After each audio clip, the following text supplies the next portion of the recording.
नमस्कार दोस्तों, मेरा नाम है शब्द और आज के इस वीडियो में हम बात करने वाले हैं निगोशिएबल इंस्ट्रूमेंट्स एक्ट 1881 के बारे में। बहुत ही ज़्यादा आसान टॉपिक है और बहुत ही छोटा टॉपिक है ये। और आज के इस वीडियो में हम इस एक्ट को ख़त्म कर देंगे, ठीक है। निगोशिएशंस क्या होते हैं, असाइनमेंट क्या होता है, डिसऑनर क्या होता है, डिस्चार्ज क्या होता है, बहुत ही आसान चीज़ें हैं यहाँ पर। और ये जो यूनिट हम कवर कर रहे हैं वो ये है legal aspects of business for the UPSC assistant professor commerce और एनटीए स्टूडेंट कॉमर्स के लिए।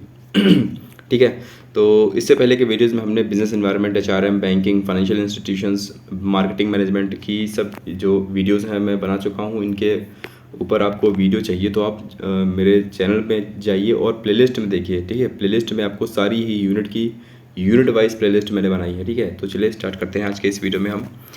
निगोशिएबल इंस्ट्रूमेंट्स क्या होता है, देखिए। Instruments is a commercial document that satisfy certain conditions.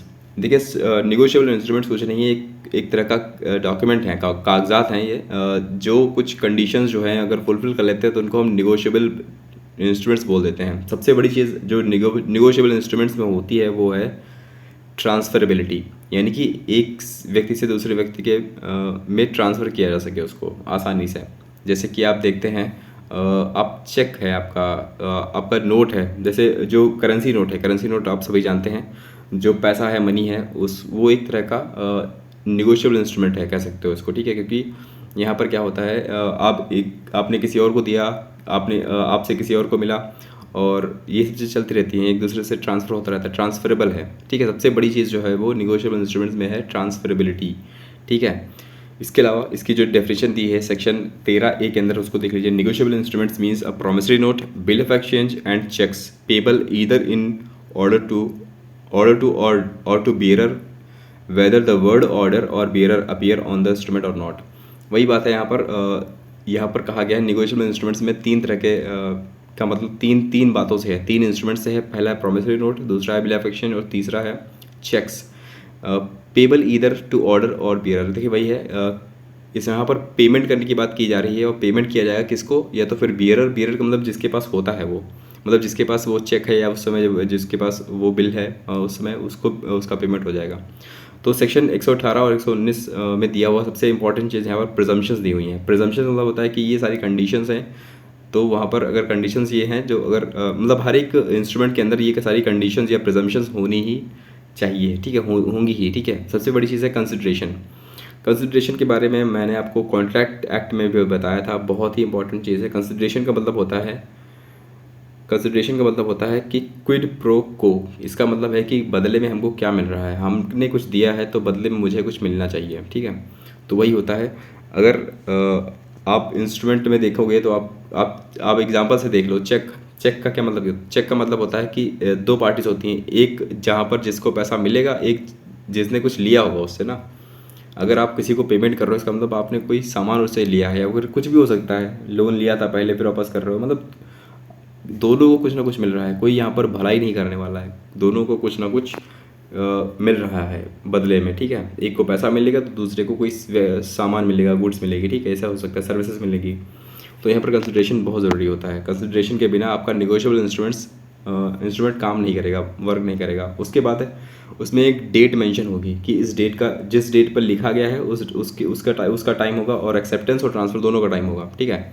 Time और of acceptance and time of transfer. उसके बाद है स्टैम्प का मतलब है जो बिल लिखने वाला व्यक्ति है या फिर जो बिल एक्सेप्ट करने वाला व्यक्ति है, या फिर तो उसकी स्टैम्प होगी, यानी कि स्टैम्प का मतलब होता है उसकी कॉमन सील होगी इस पर, ठीक। होल्डर इन ड्यू कोर्स का मतलब होता है जब ड्यू डेट आती है उस समय जिसके पास वो बिल है या फिर वो डॉक्यूमेंट है, उसी को हम होल्डर इन ड्यू कोर्स मानेंगे, ठीक है। तो ये है आपका होल्डर इन ड्यू कोर्स, वो भी होता है, इसका एक प्रिजम्पशन है।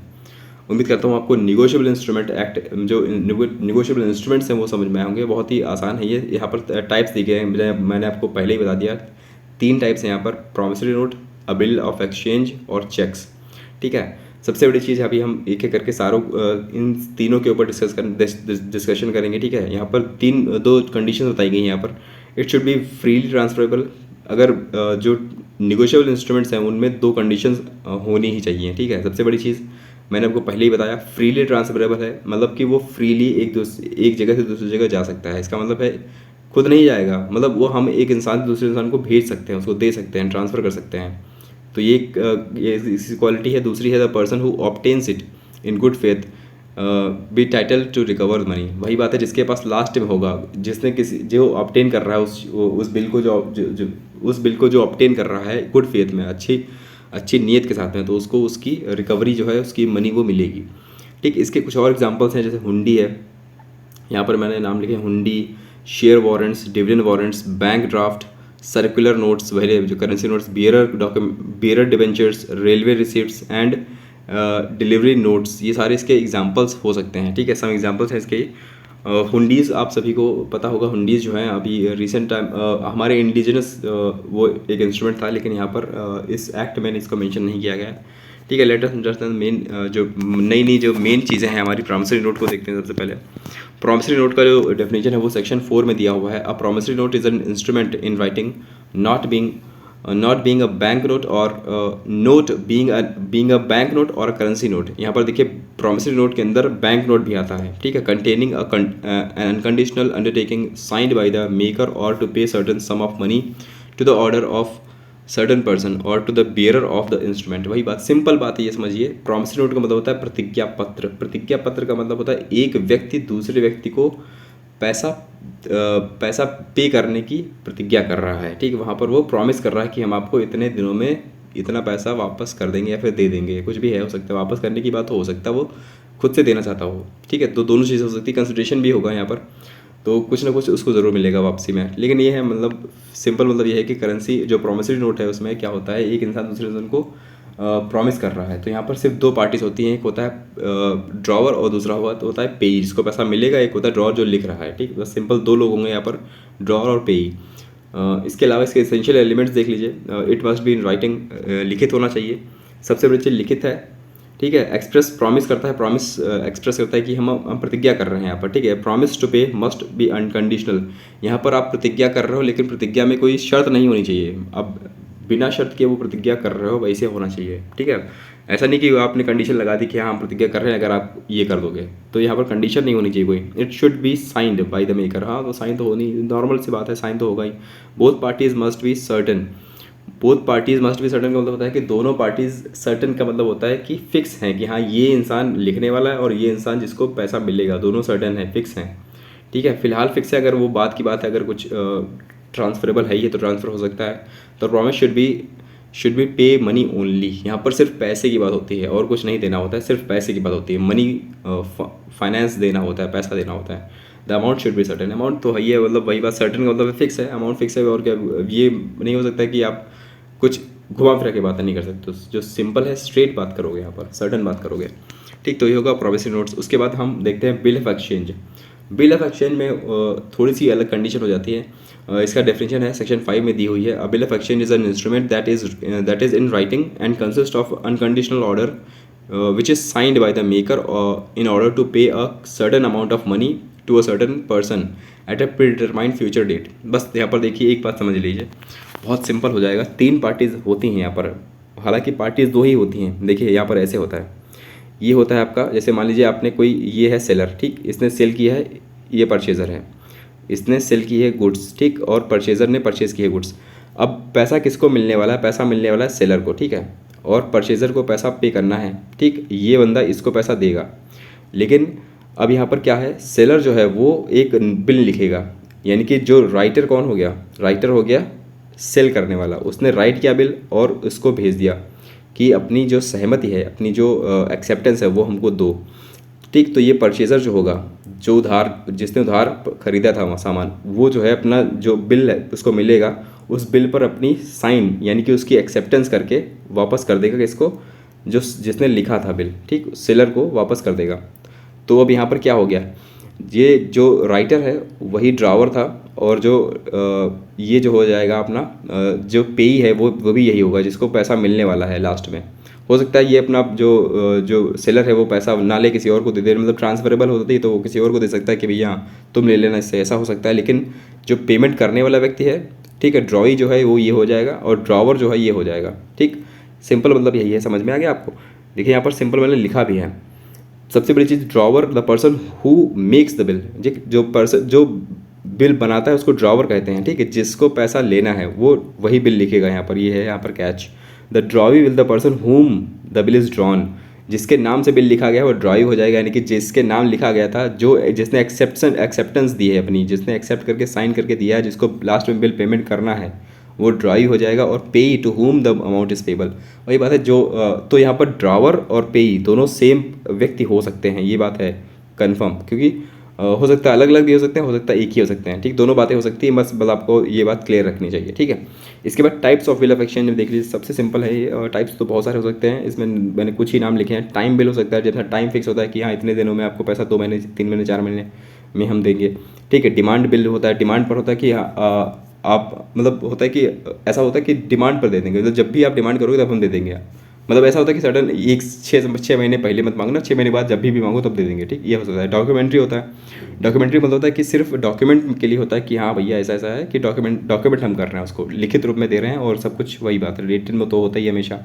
फॉरेन होता है जब हम एक कंट्री दूसरी कंट्री के बाहर जाकर हम किसी को बिल लिखते हैं, बिल एक्सेप्टेंस करते हैं, वही एकोमोडेशन हो जाता है। एकोमोडेशन मतलब होता है कि अकोमोडेट कर रहे हैं किसी को, हम किसी की लॉस की भरपाई कर रहे हैं, अकोमोडेट कर रहे हैं, तो उसको बिल लिखा है हमने। क्लीन बिल होता है, सिंपल बिल होता है, यहाँ पर कोई कंडीशन नहीं होती। क्लीन बिल होता है कोई कंडीशन नहीं, अनकंडीशनल होती है, ठीक। तो ये है हमारा बिल ऑफ एक्सचेंज। इसके बाद अगला जो टॉपिक है चेक्स। चेक्स आप सभी जानते होंगे, मुझे उम्मीद है आप सबसे, क्योंकि आपने बैंकिंग पढ़ रखी है, तो बैंकिंग में आपने चेक्स देखा होगा। चेक्स का मतलब क्या होता है, एक बैंक अकाउंट होल्डर होता है, ठीक है, उसको किसी को पेमेंट करना होता है तो वो उसको चेक दे देता है। और चेक किसके नाम की होती है, चेक होती है बैंक के नाम की, ठीक। तो यहाँ पर ड्रावर होता है जिसका अकाउंट है, और ड्रावी जो होता है वो हमेशा होगा बैंक, ठीक है। यहाँ पर सिंपल लिखा हुआ है cheque, a cheque is a bill of exchange drawn on a specified banker, यही बात है। लिखा किसको जाता है, ये लिखा जाता है बैंकर के नाम, ठीक। और जो पैसा लेने जा रहा है वो पेई हो जाएगा, जिसको पैसा मिलेगा वो पेई है, जिसको जो बियरर होगा जो चेक लेके जाएगा, ठीक। तो ये हो जाएगा। तो यहाँ पर सिर्फ सिंपल वही है, ड्रावर और ड्राई के बीच में है। तो ये तो इसमें जो ज़्यादा कुछ बताने वाला है नहीं आपको। एक टर्म मैंने दिया था हुंडी का। हुंडी जो है इस बेसिकली संस्कृत वर्ड है, इट मीन्स टू कलेक्ट है, इसका मतलब होता है टू कलेक्ट यानी कि प्राप्त करना। They have been quite popular among the Indian merchants written in oriental native language. सबसे बड़ी चीज़ आपको याद रखनी कि ये इंडिजिनस है, यानी कि हमारे भारतीय संस्कृति में पहले से चली आ रही है। और जो इसको लिखा जाता था वो हमारी देसी भाषाओं में लिखा जाता था, हिंदी, पाली, पर्शियन जो भी है हमारी, पर्शियन तो नहीं लेकिन हिंदी, पाली, प्राकृत जो हमारी लैंग्वेजेस है, इन संस्कृत, इन सब में लिखा जाता था। These are governed by the customs and usages of the locality. हमारे जो कस्टम्स हैं, हमारी जो परंपराएं हैं, उनके हिसाब से ही चलती है, ना कि बिल ऑफ एक्सचेंज जो हमारा एक्ट है इसके माध्यम से नहीं चलती है, ठीक है। तो ये हुंडी आपको नाम याद रखना है, इस पर क्वेश्चंस आ जाते हैं कई बार, ठीक। हुंडी क्या होता है, हुंडी हमारी इंडिजिनस क्या नाम है, इंडिजिनस डॉक्यूमेंट है, इंस्ट्रूमेंट है जो हम यूज़ करते थे पहले, अभी भी करते हैं, कुछ लोग हो सकता करते हों, ठीक है। तो ये है। इसके बाद में हम बात करते हैं निगोशिएशंस एंड असाइनमेंट क्या होते हैं। इन दोनों के बीच में डिफरेंस आपको पता होना चाहिए। निगोशिएशंस उम्मीद करता हूँ आपको अभी तक समझ में आ गया हो निगोशिएशंस क्या होते हैं।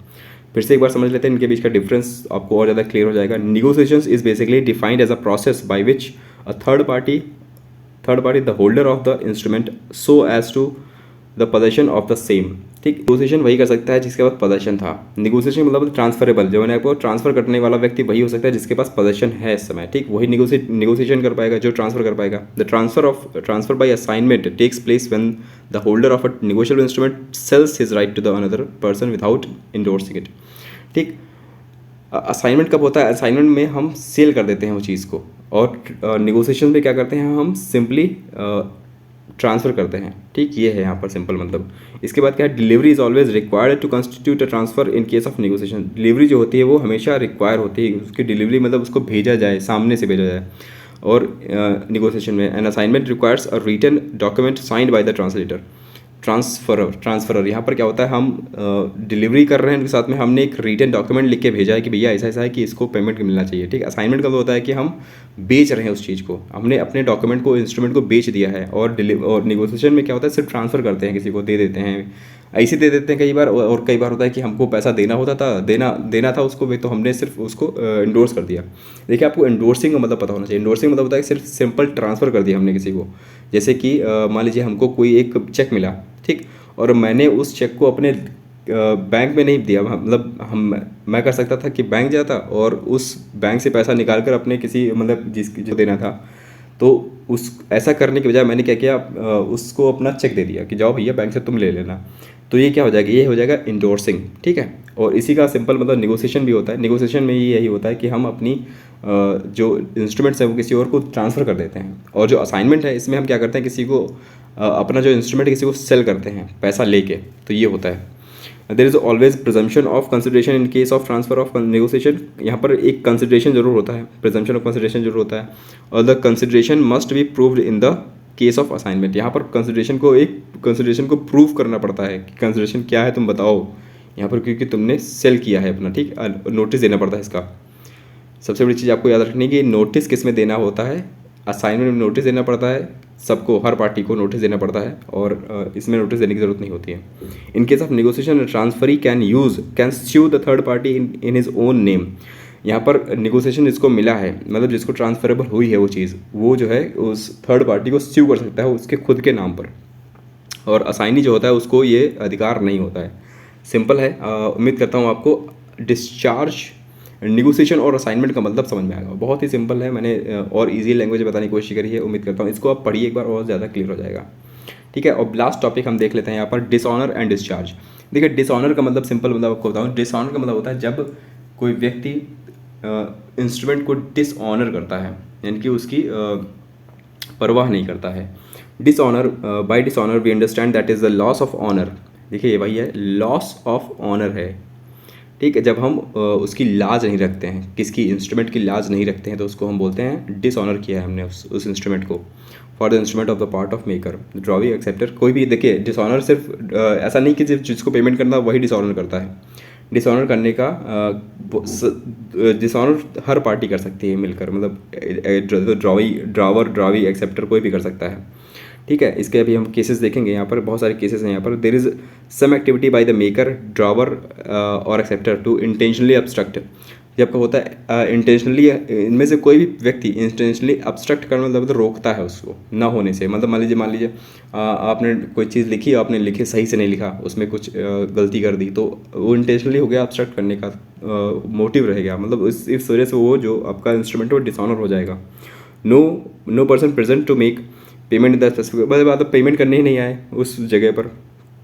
If the drawer is incompetent to contract, जब ड्रावर या ड्रॉवी कोई भी व्यक्ति जब इनकम्पिटेंट, मतलब वही बात है, जब मान लीजिए माइनर है, अनसाउंड माइंड का है, जो मैंने आपको कॉन्ट्रैक्ट एक्ट के माध्यम से बताया था उसमें जो चीज़ें थी, जो कंसेंट ऑफ पार्टीज़, वो सब चीज़ें यहाँ पर नहीं है मान लीजिए, तो वो सब चीज़ें हो जाएंगी। इनकम्पिटेंट का मतलब होता है कि वो व्यक्ति कॉम्पिटेंट नहीं है, काबिल नहीं उस कॉन्ट्रैक्ट को करने के। फिर सबसे इंपॉर्टेंट यहाँ पर दो चीज़ें आपको याद रखनी, डिसऑनर बाय नॉन पेमेंट। दो चीज़ों से आपका डिसऑनर हो सकता है, मेन सबसे बड़ी चीज़ जो होती है डिसऑनर बाय नॉन पेमेंट, यानी कि पेमेंट डिफ़ॉल्ट के सबसे जो कॉमन चलता है वही बात है, जब आपका इंस्ट्रूमेंट डिसऑनर होगा जब आप पेमेंट नहीं करोगे, ठीक। डिसऑनर बाय नॉन एक्सेप्टेंस, जब आपने एक्सेप्ट करने से ही मना कर दिया, या फिर एक्सेप्ट करने में बहुत देर कर दी, 48 घंटे से ज़्यादा, 48 घंटे के अंदर आपने एक्सेप्ट नहीं किया, तो वो जो आपका इंस्ट्रूमेंट है वो डिसऑनर माना जाता है, ठीक है। तो वो नॉन एक्सेप्टेंस की वजह से डिसऑनर माना जाता है। तो ये इसके दो सबसे ज़्यादा इंपॉर्टेंट टाइप्स हैं, ठीक है। इसके बाद डिस्चार्ज का मतलब क्या होता है, डिस्चार्ज का मतलब होता है, डिस्चार्ज या डिस्चार्ज, इसका मतलब होता है कि आपने जो भी इंस्ट्रूमेंट्स की सारी जो शर्तें थी वो पूरी कर दी हैं। जैसा कि एक व्यक्ति ने कहा था कि मैं 2 महीने बाद पैसा दे दूंगा, तो उसने वो पैसा दे दिया अल्टीमेटली, तो आपका जो पूरा जो सर्कल है वो पूरा हो जाता है, और आपका जो बिल है पूरा वो डिस्चार्ज हो जाता है। तो ये होता है इसके अंदर, ठीक है। लाइबिलिटी ऑफ द पार्टी, सब हर पार्टी की लाइबिलिटी खत्म हो जाती है, primarily and ultimately liable for the instrument comes to an end. हर चीज़ यहाँ पर सारे लाइबिलिटीज सबकी खत्म हो जाती है, तो उसको हम बोलते हैं डिस्चार्ज ऑफ द इंस्ट्रूमेंट। तो ये है सिंपल, बस यही था। बहुत ही सिंपल भाषा मैंने समझाने की कोशिश करी है, और ज़्यादा कुछ खास इसमें है नहीं इस पूरे एक्ट में, ठीक है, जो मैं आपको समझाता। लेकिन वही बहरहाल है कि आपको पढ़ना ज़रूरी है, ठीक है। इससे क्वेश्चंस थोड़े कम आते हैं, लेकिन जब भी आते हैं थोड़ा टिपिकल हो जाता है, अगर आपको समझ में नहीं आया है तो, ठीक है। उम्मीद करता हूँ आपको समझ में आ गया होगा, और अगर आपको वीडियो अच्छी लगी हो तो प्लीज़ लाइक करिए, शेयर करिए और सब्सक्राइब करिए मेरे चैनल को।